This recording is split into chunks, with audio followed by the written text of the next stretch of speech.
स्वागत है आप सबका बेटर मैथ्स में। आज हम स्टार्ट करेंगे क्लास 12th एनसीईआरटी का थर्ड चैप्टर मैट्रिसेस। ये चैप्टर बहुत ही इंटरेस्टिंग है, इजी है and exam point of view से बहुत स्कोरिंग है बिकॉज आपके बोर्ड एग्जाम्स में एंड जे एंट्रेंस एग्जाम में इस चैप्टर के बेस पे बहुत क्वेश्चंस आते हैं। मैं इस चैप्टर को 4 to 5 वीडियोस में पूरा कंप्लीट करूंगी एंड अगर आपको फ्री के मार्क्स चाहिए ना तो मेरी सारे वीडियोस को लास्ट तक जरूर देखना। ट्रस्ट में बहुत ही इजी चैप्टर है, स्कोरिंग है और बहुत मैं इजी वे से एक्सप्लेन करूंगी, आपको सारा समझ में आ जाएगा। ठीक है,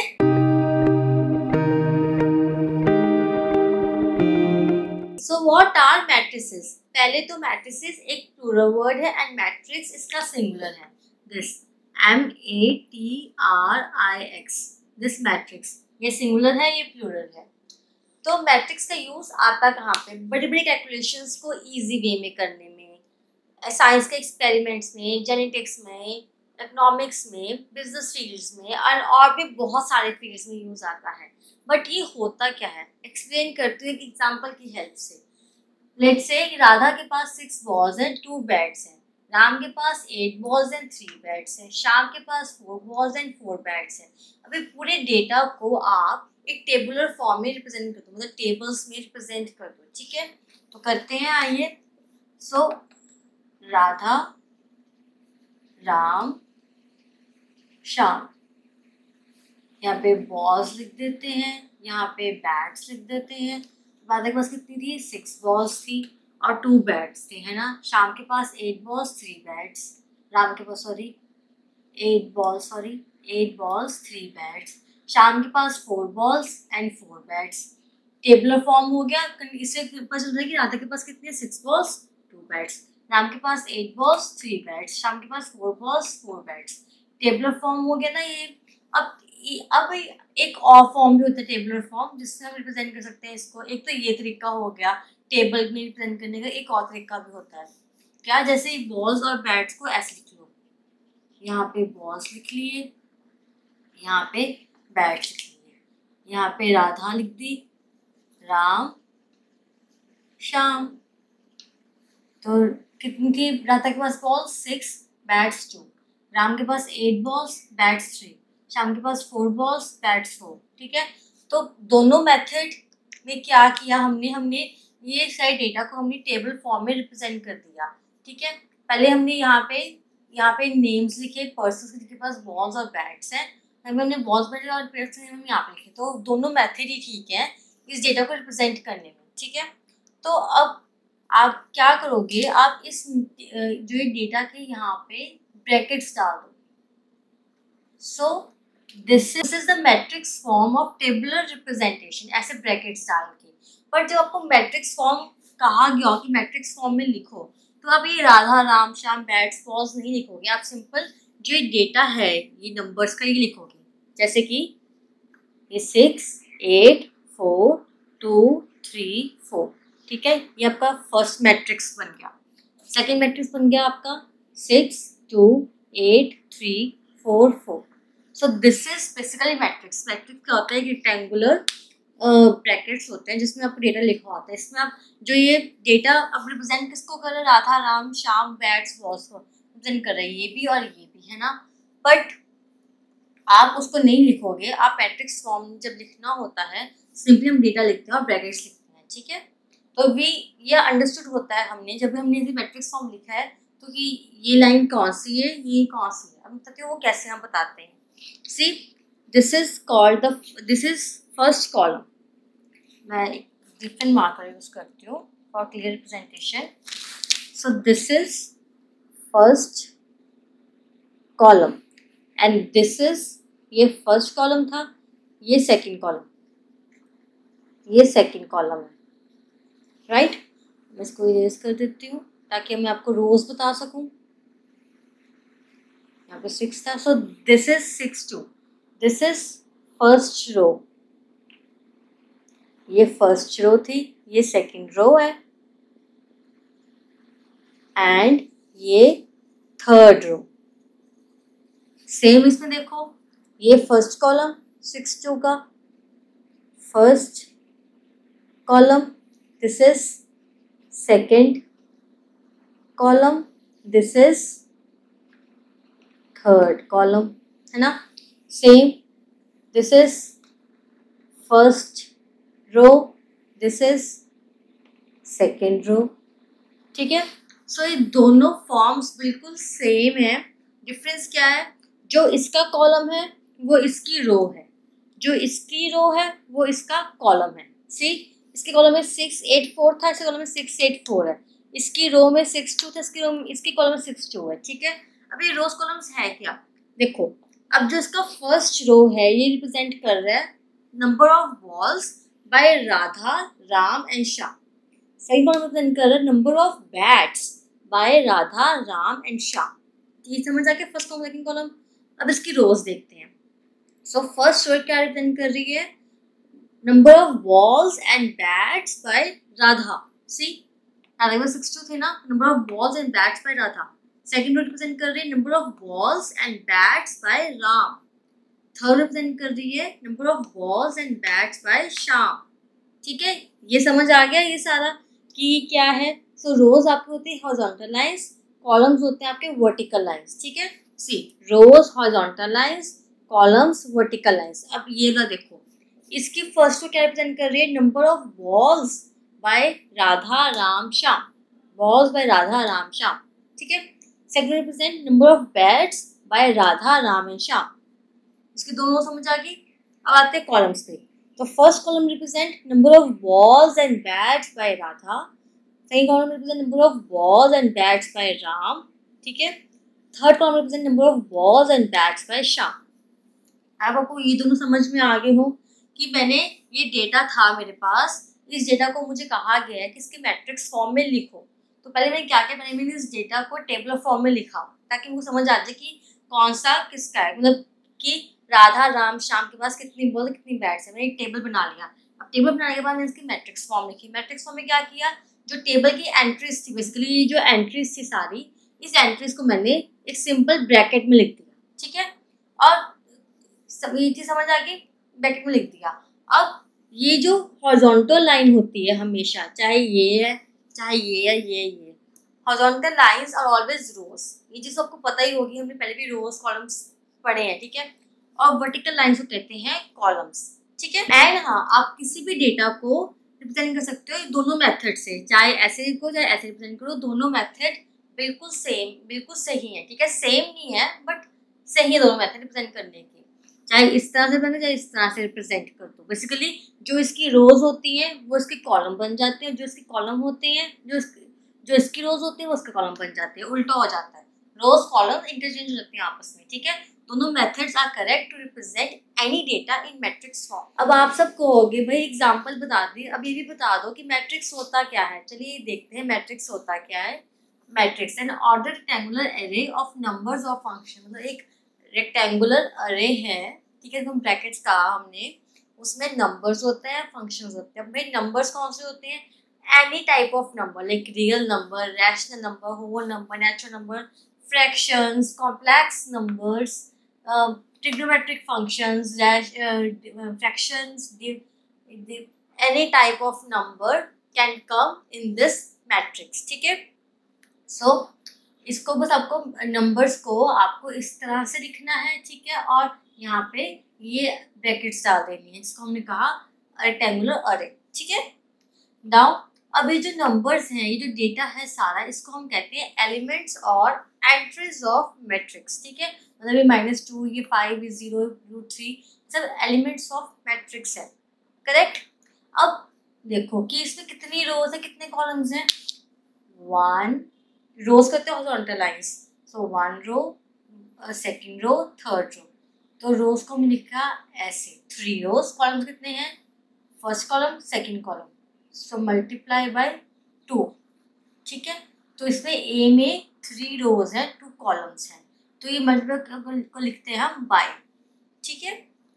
इसको पढ़ते कैसे हैं, A has 3, A is a 3/2 matrix, A is a 3/2 matrix. Multiply को हम बाय पढ़ते हैं, तो मतलब ये ए का ऑर्डर होता है। 3/2 क्या होता है, ऑर्डर, कि ए 3/2 ऑर्डर का मैट्रिक्स है, ठीक है। अब देखते हैं बी। बी में कितनी रोज हैं, first row, second row, third row. So 3 rows by columns कितने हैं, first column, second column, third column, 3 columns. तो B is a 3x3 matrix, इसका ऑर्डर 3x3 है, ठीक है। नाउ सी, अब सी में कितनी रोज है, first row, second row, 2 columns कितने हैं, फर्स्ट कॉलम, सेकेंड कॉलम, 2। तो C is a 2x2 matrix, इसका ऑर्डर क्या है सी का, 2x2, ठीक है। ये समझ आएगी कि ऑर्डर क्या होता है मैट्रिक्स का, जितनी रोज है पहले रोज को लिखो, फिर मल्टीप्लाई लिखो, फिर कॉलम्स लिखो, that is the order of matrix. So A का ऑर्डर क्या हुआ 3x2, बी का ऑर्डर हुआ 3x3 एंड सी का ऑर्डर हुआ 2x2, ठीक है। मल्टीप्लाई को हम बाय पढ़ते हैं, करेक्ट। अब देखो इसमें टोटल कितने एलिमेंट्स है ए में, तो जितना ऑर्डर होगा उसको मल्टीप्लाई कर दो आपस में, 3 and 2 है ना, तो 3 मल्टीप्लाई बाई 2 इज 6। तो ए में 6 एलिमेंट्स है, तो आप काउंट भी कर लो, 1 2 3 4 5 6 elements.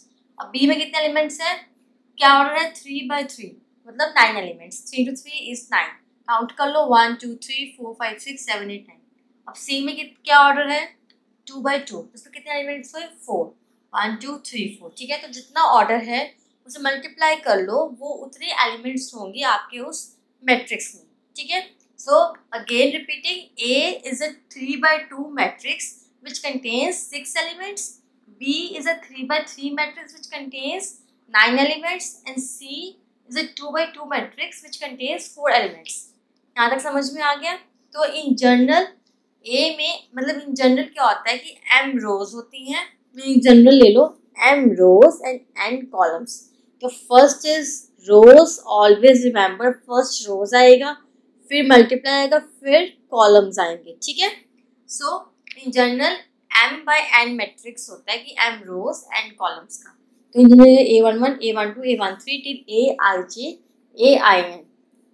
So this a23 a2j a21 ai1 ai2 ai3 ain an1 am2 an3 nj। अब ये कहोगे कि ये सब क्या है, सी ए जो ए है, हमने इन जनरल ए ले लिया, ठीक है, हमने ए भी से हमने जनरल ए ले लिया, A is equals to matrix form of A I J, order क्या है m इंटू n। हम हमेशा किसी मैट्रिक्स को इस तरह से ही लिखते हैं, ठीक है। ये तरीका होता है, जैसे मैंने यहाँ पे लिखा है, पहले मैंने ए लिखा, फिर मैंने ब्रैकेट्स डाले इस तरह से, मैंने सारा डेटा लिखा, ठीक है, ए आई जे, यहाँ मैंने डेटा लिखा, और फिर मैंने ये ऑर्डर लिखा m/n 3/2। किसी मैट्रिक्स को रिप्रेजेंट करने का ये ही मेथड होता है, ठीक है। This is the method to represent any type of matrix. तो in general A is equals to A I J M into A I J क्या है, यही a11 a12 a13, मतलब आई जे की वैल्यू लाई करेगी 1 to m में, मतलब जितनी रोज होंगी उस पर डिपेंड करती है आपकी आई की वैल्यू, जितनी कॉलम होगी उस पर डिपेंड करती है आपकी जे की वैल्यू, एम की वैल्यू, आई की वैल्यू डिपेंड करती है रोज पे, जे की वैल्यू डिपेंड करती है कॉलम्स पे, ठीक है।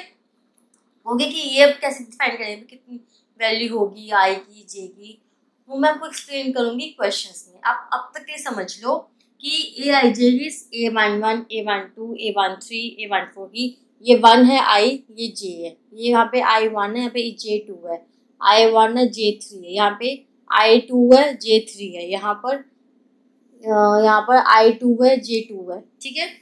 तो आई जे की वैल्यू डिपेंड करती है जितने का मैट्रिक्स दिया गया है, या को मैट्रिक्स दिया गया हो 4/3 का, 3/4 का, 2/2 का, तो उस पर डिपेंड करता है कि आई जे कितनी वैल्यूज आएंगी, ठीक है। क्वेश्चन में एक्सप्लेन करती हूँ डिटेल में, तब समझ में आएगा कि प्रैक्टिकल कैसे यूज करते हैं आई जे। तो चलिए हम क्वेश्चन सॉल्व करेंगे एक्सरसाइज 3.1 के, कुछ क्वेश्चन जो इनके बेस पे हैं, और जो बाकी का कंसेप्ट है वो मैं आपको क्वेश्चन के बाद एक्सप्लेन करूंगी। तो कहीं जाइएगा मत, अभी बहुत कुछ एक्सप्लेन करना बाकी है इस वीडियो में, ठीक है। So moving on to the first question of exercise 3.1, in the matrix A is equals to, ये पूरा मैट्रिक्स दिया गया है। So this is first row, second row, third row, first column, second column, third column, fourth column, ठीक है। ये आपको अलग अलग ये मैट्रिक्स दिया रखा है। Right the order of matrix, matrix का ऑर्डर कितना हुआ, हमने अभी काउंट किया, कितनी रोज थी 1 2 3, सो 3 रोज मल्टीप्लाई कॉलम्स कितने थे 1 2 3 4 कॉलम्स। तो इस मैट्रिक्स का ऑर्डर क्या हुआ 3/4, ठीक है। Next the number of elements, number of elements के क्या होता है, जितना ऑर्डर होता है उसको मल्टीप्लाई कर दो, तो ऑर्डर इज 3/4, तो 3 into 4 is 12। तो टोटल 12 एलिमेंट्स हैं इस मैट्रिक्स में। काउंट करना है, कर लेते हैं। 1 2 3 4 5 6 7 8 9 10 11 12 हो गया काउंट 12 एलिमेंट्स। ठीक है, next is right the elements A13 A21। अब हम सबको एलिमेंट्स बताने कि A13 पोजीशन पे कौन सा एलिमेंट है। सो A13 कौन सा होगा, दिस इज फर्स्ट रो है ना, तो ये वाली रो सारी स्टार्ट होगी A11 से, ये रो स्टार्ट होगी A21 से, ये रो स्टार्ट होगी A31 से। ठीक है, अब नेक्स्ट कॉलम नेक्स्ट एलिमेंट क्या होगा, A12, क्योंकि ये स्टार्ट होगी A1 से, मतलब ये फर्स्ट रो है ना, तो यहाँ पे पहले I1 है, J1 है, फिर ये सेकंड एलिमेंट हो गया तो I1 होगा, J2 होगा, फिर ये थर्ड एलिमेंट हो गया तो I1 होगा, J3 होगा, ये फोर्थ एलिमेंट है तो I1 J4, मतलब ये फर्स्ट रो का फोर्थ एलिमेंट है। ठीक है, अब आए हम सेकेंड रो पे, तो सेकेंड रो है तो I2 हो गया, ये फर्स्ट एलिमेंट है तो J1 हो गया। अब सेकेंड रो का सेकेंड एलिमेंट है तो I तो 2 ही होएगा, सेकेंड रो है, J2 होगा बिकॉज सेकेंड एलिमेंट है। अब ये A यहाँ पे I2 ही होगा बिकॉज सेकेंड रो है, पर J3 होगा बिकॉज थर्ड एलिमेंट है। यहाँ पे ये फोर्थ एलिमेंट है तो I will be 2, J will be 4। ठीक है, अब ये आज थर्ड रो पे, थर्ड रो है तो यहाँ पे हमेशा, तो यहाँ पे ये स्टार A3 से होगा, दैट मीन्स ये A31 है, ये होगा A32 बिकॉज सेकेंड एलिमेंट है, ये होगा A33, ये होगा A34। ठीक है, आई होप समझ में आ गया हो ये चीज़ मैंने कैसे करी है कि हमें हमेशा स्टार्ट करना है रो से। पहले फर्स्ट रो के एलिमेंट्स लिख लो, A11 A12 A13 A14, फिर सेकंड रो के एलिमेंट्स लिखो A21 A22 A23 A24, कि जौन सी रो है तो I वो रो का होगा और J आपका डिफर करेगा एलिमेंट के नंबर के अकॉर्डिंग से। ये फर्स्ट एलिमेंट सेकंड एलिमेंट है, थर्ड एलिमेंट ये फोर्थ एलिमेंट है ना, तो इसलिए यहाँ पे J1 था क्योंकि इस रो में फर्स्ट एलिमेंट्स ही होंगे, इसमें सेकंड एलिमेंट्स होंगे, तो यहाँ पे J2 होगा, इसमें थर्ड एलिमेंट होगा तो J3 होगा, इसमें फोर एलिमेंट होंगे तो J4 होगा।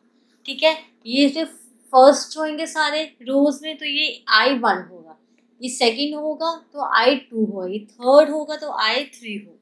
ठीक है, समझ में आ गया कि कैसे आपका I और J डिफर करता है आपके रोज और कॉलम्स के अकॉर्डिंग।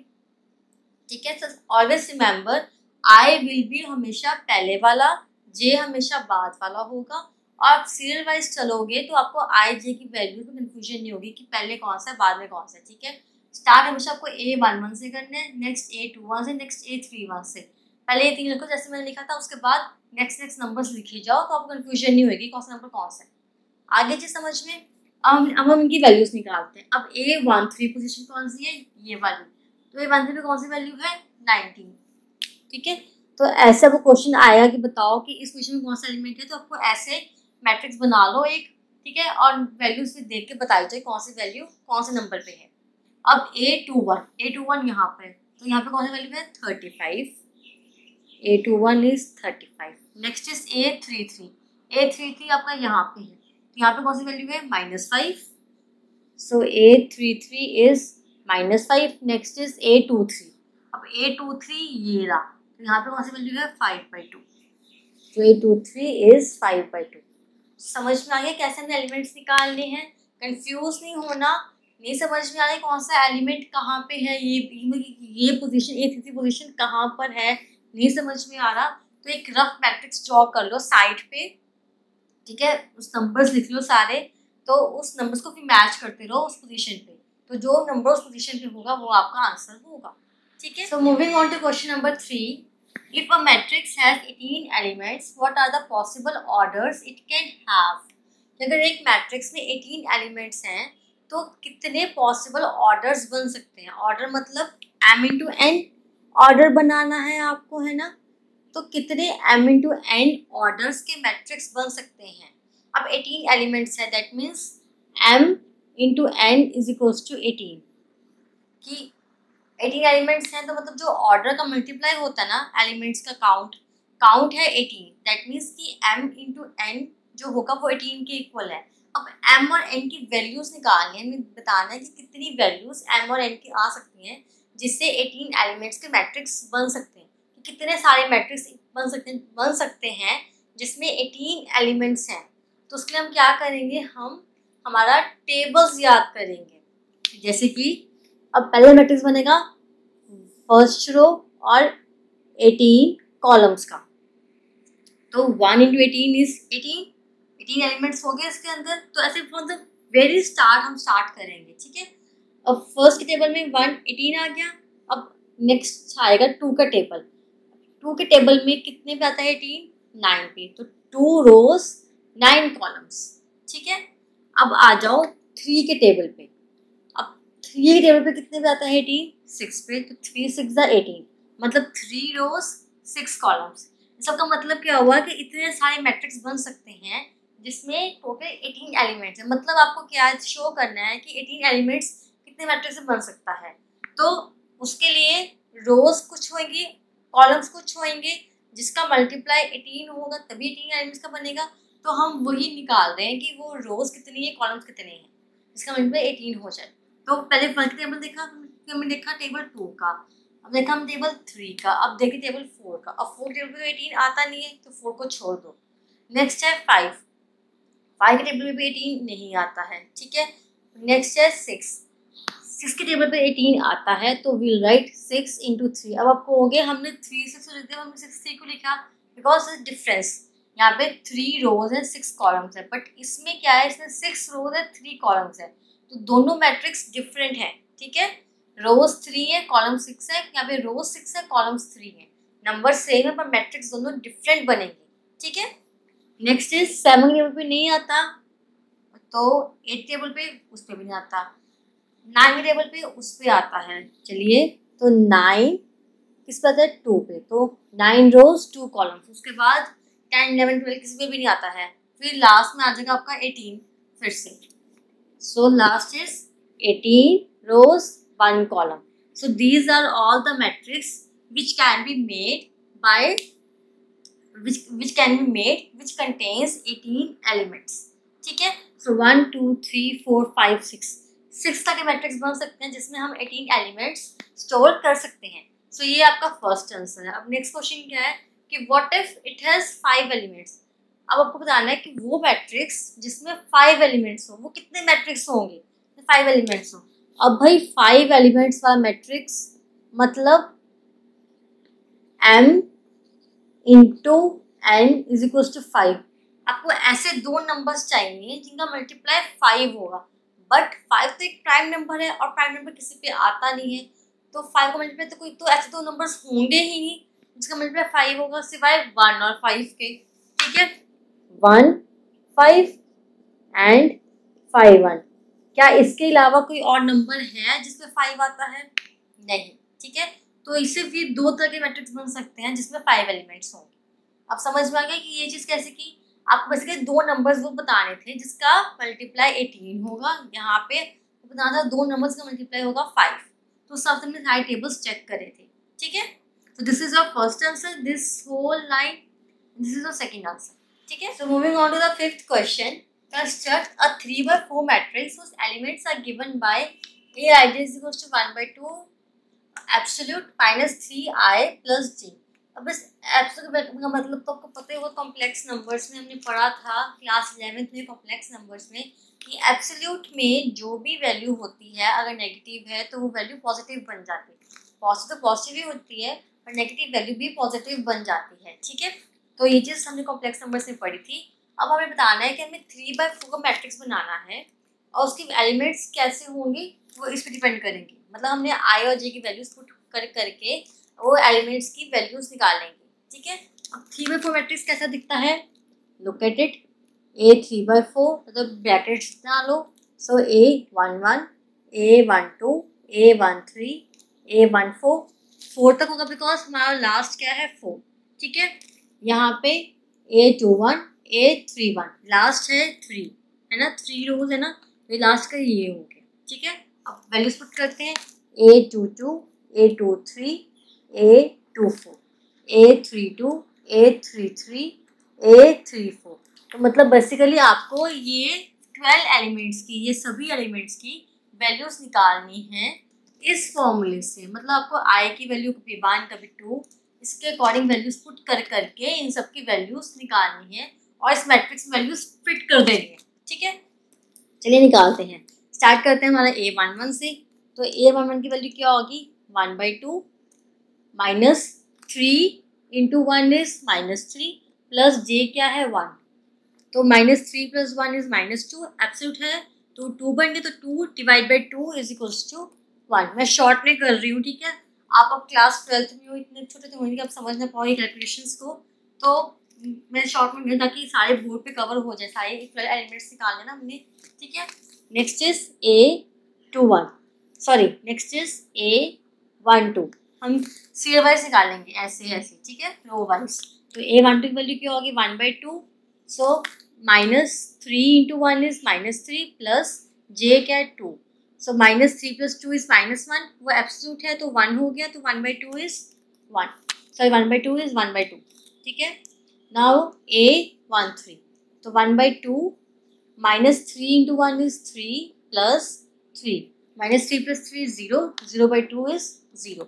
तो A14, तो 1/2 -3 इंटू 1 3 प्लस 4, -3 + 4 is 1, तो 1/2। Now A21, 1/2 -3 into 2 is -6 plus J1 है, तो -6 + 1 -5, एब्सोल्यूट -5 का 5 बन गया, तो which comes out to be 5/2। Now A22, 1/2 -3 into 2 -6 plus J क्या है 2, तो -6 + 2 -4, एब्सोल्यूट है तो 4 हो गया, 4/2 इज 2। नाउ मैं दूसरा मार्कर यूज करती हूँ, वो कंफ्यूजन ना हो। So I did this, okay.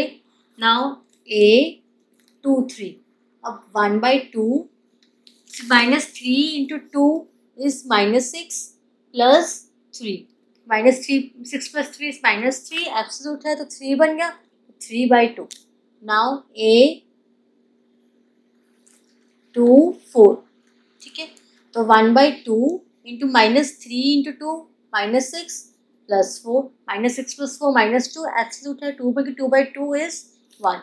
Now A31, तो 1/2 into -3 into 3 is -9 plus 1, -9 + 1 -8, absolute है तो 8 हो गया, 8/2 इज 4।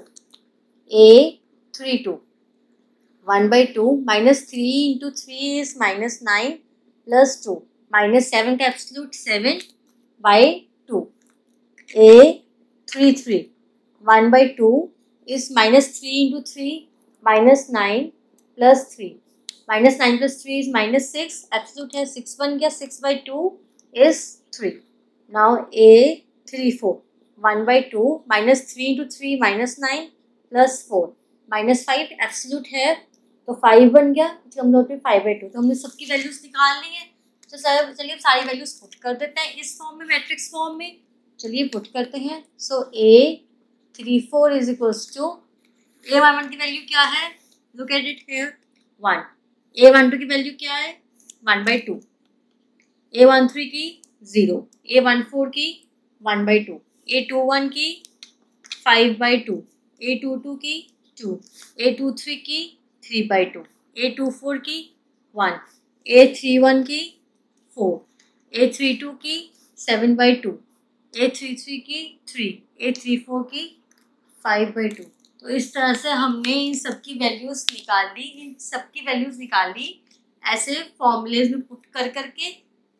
जितना यहाँ पे आई दिया होता उतना आई पुट किया, जितना जे दिया होता उतना जे की वैल्यू पुट करी सभी फॉर्मूलेज में, मतलब एक फॉर्मूले से सभी वैल्यूज पुट करी और सबकी वैल्यूज निकाली, सभी एलिमेंट्स की वैल्यूज निकाल ली। वैल्यूज निकालने के बाद मैंने वो सारी वैल्यूज को एक मैट्रिक्स फॉर्म में रिप्रेजेंट कर दिया। ठीक है, तो आपको इस तरह के बहुत से क्वेश्चंस आएंगे सॉल्व करने में आपके एग्जाम्स में। आपको ऐसे ही फॉर्मूला कुछ दिया गया होगा, जैसे भाई ये फॉर्मूला था, इसलिए इसके साथ के और भी फॉर्मूलेज दिए गए होंगे कि उस फॉर्मूले से वैल्यूज पुट करो और मैट्रिक्स बनाओ। जितना मैट्रिक्स देगा, जैसे 3/4 था, 2/3 या 3/3, ऐसे मैट्रिक्स देंगे, ऐसे मैट्रिक्स में वैल्यूज पुट करो। सब में आपको ऐसे ही करना है, वैल्यूज निकालनी है एलिमेंट वाइज और पुट कर देंगे, ठीक है। So our next topic is types of matrices. तो मैट्रिसेस बहुत तरह के होते हैं, चलिए सीखते हैं। तो फर्स्ट है column matrix. A matrix is said to be column matrix if it has only one column. तो कोई भी मैट्रिक्स को हम कॉलम मैट्रिक्स तभी कहेंगे अगर उसका सिर्फ एक ही कॉलम होगा। फॉर एग्जाम्पल देखो, कॉलम होता है हमारा वर्टिकल लाइन, रो होती है हॉरिजॉन्टल लाइन। यहाँ पे वर्टिकल लाइन सिर्फ एक है, दैट मीन्स वन कॉलम है। रोज कितनी है? 1 2 3 4, रोज 4 है। दैट मीन्स कि रोज जितनी मर्जी और डजेंट मैटर, कॉलम सिर्फ 1 होना चाहिए। अगर किसी मैट्रिक्स का एक ही कॉलम है, no matter how many rows are there, एक ही कॉलम है, तो दैट इज कॉलम मैट्रिक्स। तो इसका ऑर्डर क्या होगा? 4 रोज है तो 4 इंटू मल्टीप्लाई 1, बिकॉज 1 कॉलम है। So in general order of a column matrix is m into 1. m is number of rows and 1 is 1 column, ठीक है। रोज जितनी मर्जी हो, 4 10 7 anything, ठीक है। तो this is column matrix. Now next is row matrix. A matrix is said to be a row matrix if it has only one row. कोई भी मैट्रिक्स को हम रो मैट्रिक्स तभी कहेंगे अगर उसकी सिर्फ 1 रो होगी, ठीक है। 1 रो, कॉलम्स जितने मर्जी, फॉर एग्जाम्पल -1/2, √5 2 3। अब रो दे और हॉरिजॉन्टल लाइन, हॉरिजॉन्टल लाइन इसमें सिर्फ एक है और वर्टिकल लाइंस कितनी है? 1 2 3 4। इसका ऑर्डर क्या हुआ? 1 इंटू 4, ठीक है। 1 मतलब 1 रो बाय 4 कॉलम्स, की रो से 1 होनी चाहिए, कॉलम जितने मर्जी।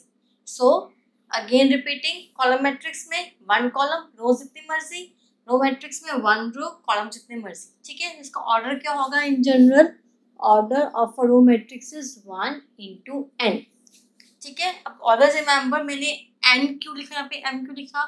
मैं पहले ही बताया था कि m is number of rose always, n is number of columns always, ठीक है। हमने एक जनरल किया लिया हुआ है ये, फाइन, ताकि आप कंफ्यूज ना हो कि what is m what is n। और हमेशा रोज पहले होती है, कॉलम्स बाद में होते हैं। Fine. So third type is square matrix. A matrix in which number of rows are equal to number of columns are said to be square matrix. वो मैट्रिक्स, स्क्वायर मैट्रिक्स वो मैट्रिक्स होता है जिसमें number of rose and number of columns equal होते हैं, ठीक है। अब इसमें कितनी रोज है? 1 ऑन द लाइन 1 2 3 रोज है। इसका ऑर्डर लिख लेते हैं 3 बाय कॉलम्स कितने हैं? 1 2 3 वैसा हो कि रोज और कॉलम सेम हो तो उसे कहते हैं स्क्वायर मैट्रिक्स, और उसको लिखते हैं ऑर्डर 3 लिखते हैं, सिंपल हम 3 लिखते हैं बिकॉज ये जस्टिफाई करता है कि ये मैट्रिक्स 3/3 ऑर्डर का है, ठीक है। तो in general m into n order होता है ना आपका, तो यहाँ पे क्या है? m is equals to n है ना, तो आपका m इंटू m हो गया, तो will say the square matrix is of order m, ठीक है। इन जनरल ये चीज है ऑर्डर m की। और next is diagonal matrix. A square matrix b is equals to bij m into n is said to be a diagonal matrix if all its non-diagonal elements are 0। अब भाई diagonal क्या होता है? ये स्लैंटिक line है ना, तो अगर ये डायगोनल मतलब इस मैट्रिक्स की डायगोनल कौन सा होगा? ये वाली लाइन। एवरी मैट्रिक्स का डायगोनल कौन सा होगा? ये लाइन, ठीक है। इस मैट्रिक्स का भी डायगोनल कौन सा होगा? ये वाली लाइन, ठीक है। So this is the diagonal. तो इसने कहा कि कोई भी स्क्वायर मैट्रिक्स, डायगोनल हमेशा स्क्वायर मैट्रिक्स में ही होगा, रिमेंबर, बिकॉज आपको डायगोनल इस तरह से बनाना होगा, ठीक है। और स्क्वायर मैट्रिक्स डायगोनल मैट्रिक्स तभी होगा अगर उसके जो बाकी एलिमेंट्स हैं 0 होंगे, जैसे ये मतलब जो नॉन डायगोनल एलिमेंट्स, अब जैसे ये है नॉन डायगोनल एलिमेंट्स है ना, ये डायगोनल में सिर्फ ये 3 आते हैं, बाकी एलिमेंट्स का नॉन डायगोनल एलिमेंट्स है ना, तो अगर वो सारे एलिमेंट 0 होंगे तभी वो मैट्रिक्स को हम स्क्वायर मैट्रिक्स कहते हैं। That is Bij is equals to 0 where I not equals to j। अब देखो यहाँ पे Ij की वैल्यू क्या होगी? यहाँ पे A11, यहाँ पे A22, यहाँ पे A11 A22 A33, मतलब Ij इक्वल है ना। उसने कहा कि जब I j के इक्वल नहीं होगा और Bij इज इक्वल टू 0 होगा, इसका लाइन का मतलब ये हुआ कि अब यहाँ पर I की वैल्यू क्या है? A1 जे की वैल्यू क्या है 2, यहाँ पे A1 जे की वैल्यू 3, यहाँ पे A की वैल्यू 2 जे की वैल्यू 1, मतलब यहाँ पे से A3 J1 A3 J2, ठीक है। तो मतलब यहाँ पर आपके IJ इक्वल नहीं है ना, IJ इक्वल नहीं है, ये समझ आ गई। तो जब IJ इक्वल नहीं है और आपका ये एलिमेंट ये जीरो है, Bij इज दिस एलिमेंट, ये है ना। जब I not equal to J है और आपका ये एलिमेंट जीरो है, तो सारे उस मैट्रिक्स के सारे एलिमेंट्स में, कि जब जितने भी एलिमेंट्स हैं उस मैट्रिक्स में जहाँ पे I not equal to J है और आपका ये एलिमेंट जीरो है और सिर्फ एलिमेंट्स ही एग्जिस्ट कर रहे हैं, तो that matrix is called a diagonal matrix, ठीक है। सीधी सी भाषा में डायगोनल मैट्रिक्स हमेशा एक स्क्वायर मैट्रिक्स ही होगा, ठीक है। अब स्क्वायर मैट्रिक्स की अगर डायगोनल एलिमेंट्स कुछ वैल्यू है और जो नॉन डायगोनल एलिमेंट्स हैं वो जीरो हैं, तो उस मैट्रिक्स को हम कहेंगे डायगोनल मैट्रिक्स, ठीक है। बस एक टेढ़ी वाली लाइन नंबर्स हो, बाकी सारा मैट्रिक्स जीरो हो, जैसे इसमें ये तो है ही सिंगल है, ये भी है, ये मैट्रिक्स डायगोनल मैट्रिक्स है, ठीक है। बाकी जीरो हो, बस ये लाइन नंबर्स हो, करेक्ट। तो this is called diagonal matrix. अब इसका ऑर्डर क्या होगा, 1, ऑर्डर 1, इसका ऑर्डर 2, इसका order 3। Why? Because diagonal matrix is always a square matrix, और स्क्वायर मैट्रिक्स में हम ऑर्डर को 1 into 1, 2 into 2, 3 into 3 नहीं लिखते, 1 2 3 ही लिखते हैं, करेक्ट। उनका ऑर्डर 1 2 3 ही है, ठीक है। तो next type is scalar matrix. A diagonal matrix is said to be a scalar matrix if its diagonal elements are equal.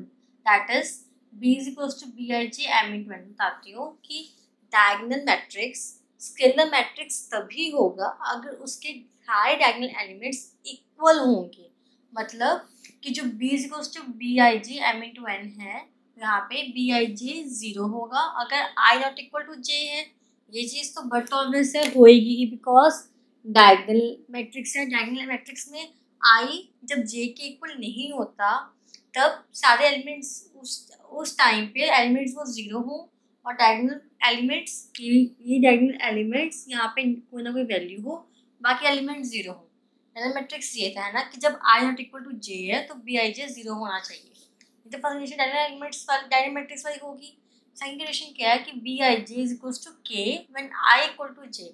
अब जब I J के इक्वल है, यानी कि A11 A22 A33 यहीं पर I J के इक्वल होता है ना, तब Bij की वैल्यू K होनी चाहिए फॉर सम कांस्टेंट K, कि मतलब तब उन तीनों की वैल्यू सेम होनी चाहिए, A11 की A12 A22 की A33 की, तीनों में सेम वैल्यू होनी चाहिए, ठीक है। तो डायगोनल मैट्रिक्स में क्या था कि जो डायगोनल एलिमेंट्स हैं वो कोई भी वैल्यू हो, सेम नहीं था, चाहे सेम हो डिफरेंट हो, कोई भी वैल्यू हो, that is a diagonal matrix. अब एक डायगोनल मैट्रिक्स की आगे टाइप है scalar matrix. Scalar matrix diagonal matrix तब होगा अगर डायगोनल एलिमेंट्स पे सेम वैल्यू होगी, A11 equal to A22 equal to A33 equal to A44 equals to K मतलब कोई भी वैल्यू हो, ठीक है। मतलब यहाँ पे √3 है, यहाँ पे -1 है, ठीक है, सॉरी -1 है, ये 3 है, ठीक है, कोई भी वैल्यू हो, doesn't matter, that is a scalar matrix. यानी कि अब इसका ऑर्डर क्या होगा, 1, इसका ऑर्डर 2, इसका ऑर्डर 3 होगी। ये क्यों? सी स्केलर मैट्रिक्स क्या होता है, डायगोनल मैट्रिक्स की टाइप है ना। डायगोनल मैट्रिक्स क्या था, स्क्वायर मैट्रिक्स की टाइप थी, है ना। तो square matrix, diagonal matrix, scalar matrix all are of same type, तो उनकी रोज और कॉलम हमेशा सेम होंगे, इसलिए इनका ऑर्डर 1 2 3 होगा। बजाय कि 1 into 1, 1 by 1, 2 by 2, 3 by 3 बजाय हम 1 2 3 लिखेंगे, because square matrix, diagonal matrix and scalar matrix all are of same type, ठीक है। नेक्स्ट इज आइडेंटिटी मैट्रिक्स, ये भी स्क्वायर मैट्रिक्स की ही टाइप है। See a square matrix in which diagonal elements are all 1 and rest are all 0 is called an identity matrix. Diagonal elements are all 1. Diagonal elements 1 1 1. Diagonal element are all 1 and rest are all 0 is called an identity matrix. That is, A is equals to Aij M into N. Aij is equals to 1 if I is equals to J। मतलब जब I J के equal हो, यानी कि A 1 1 पे, A 2 2 पे, A 3 3 पे। जब ये i j के इक्वल है तो a i j की वैल्यू 1 होनी चाहिए, सी 1 1 1, और a i j की वैल्यू 0 होनी चाहिए जब i not equal to j है। तो यहाँ पे i not equal to j होता है, यहाँ पे वैल्यू 0 होनी चाहिए। ठीक है, बाइनरी मैट्रिक्स में क्या होना चाहिए कि डायगोनल एलिमेंट सारे 1 होते हैं, बाकी के एलिमेंट 0 होते हैं। तो यहाँ पे तो डिफरेंस क्या है स्केलर और एंटिटी मैट्रिक्स में? स्केलर मैट्रिक्स में डायगोनल एलिमेंट्स पे कोई ना कोई वैल्यू होनी चाहिए, पर जितने जितने डायगोनल एलिमेंट्स हैं सबकी सेम वैल्यू हो, 3 4 √3 1/2 नेगेटिव में -1/2 एनी वैल्यू है ना। पर एंटिटी मैट्रिक्स में डायगोनल एलिमेंट्स की वैल्यू सिर्फ 1 होनी चाहिए। ठीक है, 1 के अलावा और कुछ नहीं। ये डिफरेंस है एंटिटी मैट्रिक्स और स्केलर मैट्रिक्स में। So square matrix, diagonal matrix, scalar matrix, entity matrix all of same type, क्योंकि इनका ऑर्डर भी 1 है, 2 है, 3 है, एज ये भी स्क्वायर मैट्रिक्स की ही आगे टाइप है। ठीक है, so every entity matrix is a scalar matrix, but every scalar matrix is not an identity matrix. Why? Because identity matrix में diagonal elements 1 होते हैं और इसमें diagonal elements कुछ भी वैल्यू हो सकती है। The last type of matrix is zero matrix. A matrix is said to be a zero matrix or null matrix if its all elements are zero. मतलब किसी मैट्रिक्स के सारे एलिमेंट जीरो हैं तो मैट्रिक्स को हम जीरो मैट्रिक्स कहते हैं या नल मैट्रिक्स कहते हैं। जैसे कि सी 0 और एलिमेंट 0, ऑर्डर इसका ऑर्डर 1, इसका ऑर्डर 2, इसमें सारे एलिमेंट 0 है, इसका ऑर्डर क्या होगा 3, सारे एलिमेंट 0 है। ठीक है, तो जिस मैट्रिक्स में सारे एलिमेंट 0 हो उसे कहते हैं zero matrix, but obvious so it is denoted by O। ठीक है, so our next topic is equality of matrices. इसके बाद हम क्वेश्चंस करेंगे। ठीक है, सॉल्व इसके बेस पे। So the two matrices A is equals to Aij and B is equals to Bij are said to be equal। दो matrices हैं अलग अलग, एक A मैट्रिक्स है एक B मैट्रिक्स है।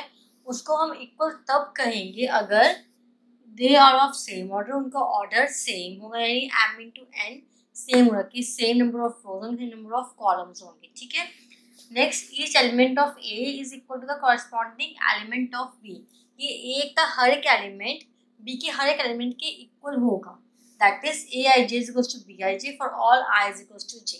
कि I J जितने भी होंगे, I जितने भी इक्वल होंगे उन सब पे उन सारे एलिमेंट्स इक्वल होंगे। फॉर एग्जांपल A क्या है 2 3 0 1, B है 2 3 0 1, मतलब फर्स्ट एलिमेंट A11 2 है, फर्स्ट एलिमेंट B के A11 2 है, A का A12 3 है, B का B12 3 है, A का A21 0 है, B का B21 0 है, A का A22 1 है, B का B22 1 है, मतलब चारों एलिमेंट्स इक्वल है, that means these two matrix are equal.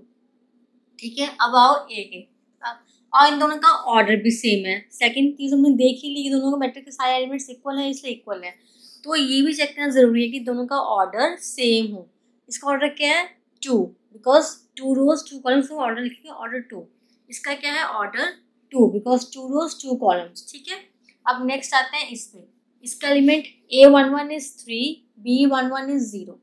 तो पहला एलिमेंट ही 0 मतलब इक्वल नहीं है, आगे देखने की जरूरत ही नहीं है। जब पहला एलिमेंट ही इक्वल नहीं है that means they are not equal matrices, not equal matrices. ठीक है, सो हर एक एलिमेंट इक्वल होना चाहिए। कॉरस्पॉन्डिंग एलिमेंट जो भी है A11 B11 A22 B22 A12 B12 A21 B21, like चाहे मैट्रिक्स वो 2 के ऑर्डर 2 के 3 के 4 के, उसका हर एक एलिमेंट इक्वल होना चाहिए।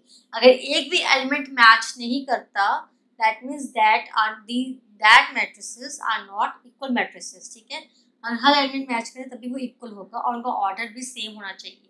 आगे एक एग्जांपल करते हैं कि अब if x z y a is equals to 1.5 2 √6 3 iota, तो x y z और a की वैल्यू निकालनी है। अब उसने कहा है बता दे, पहले मेंशन कर दिया कि ये दो मैट्रिसेस इक्वल हैं। ठीक है, दैट मीन्स अब मैट्रिसेस अगर इक्वल हैं तो कॉरस्पॉन्डिंग एलिमेंट्स इक्वल होंगे, तो x की वैल्यू क्या A11, ये क्या A11 पोजीशन पे, तो x इज इक्वल्स टू 1.5 अब ये है A12 पोजीशन Z, अब B12 पोजीशन पे क्या है 2, तो Z इज इक्वल टू 2 और this is A21 position Y।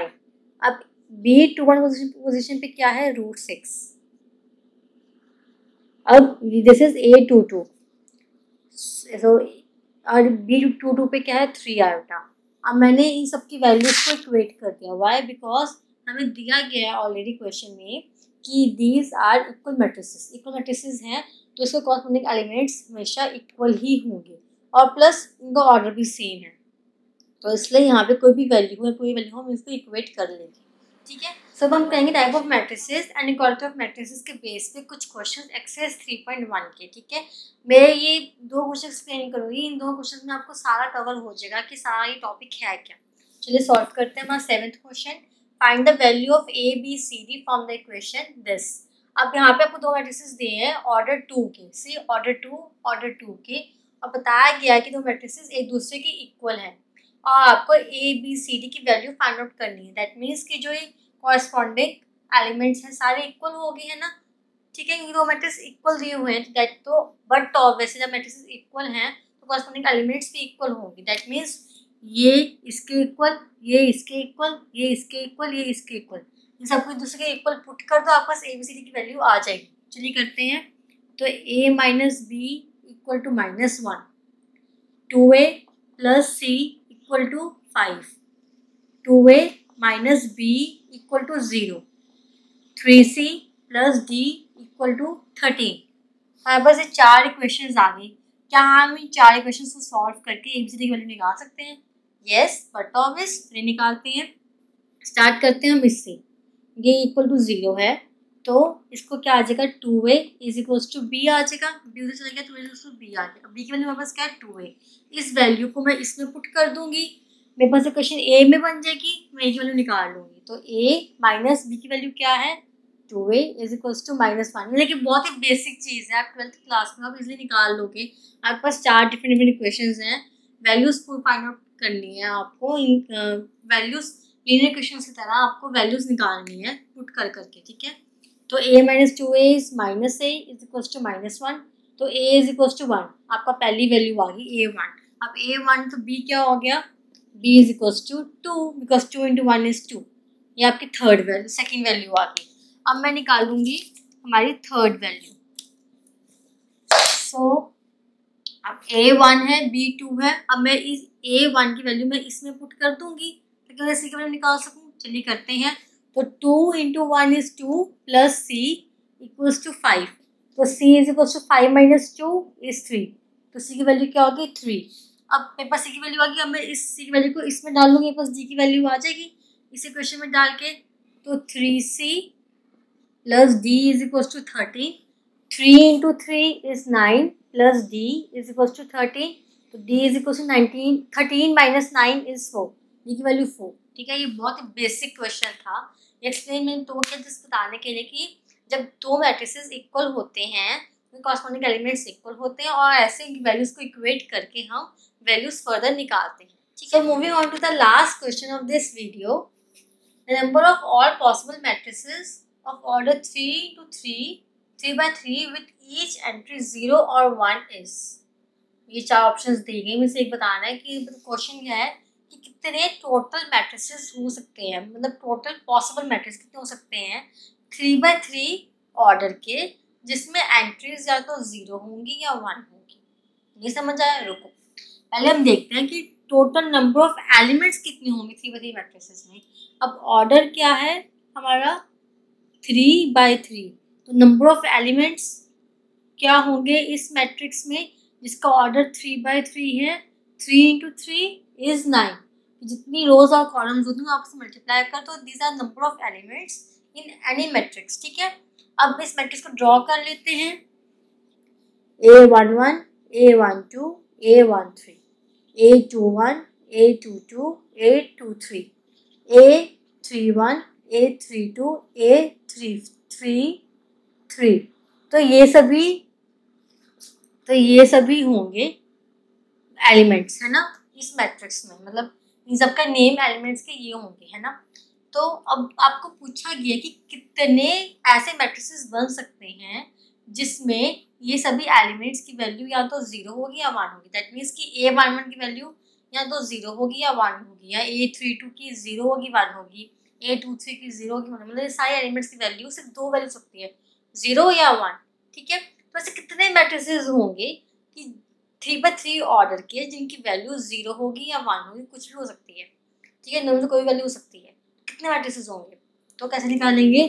तो total possible arrangements is equals to 2 raised to power 9 is equals to 512। तो this is the correct answer. अब वही ये चीज़ कैसे निकाली?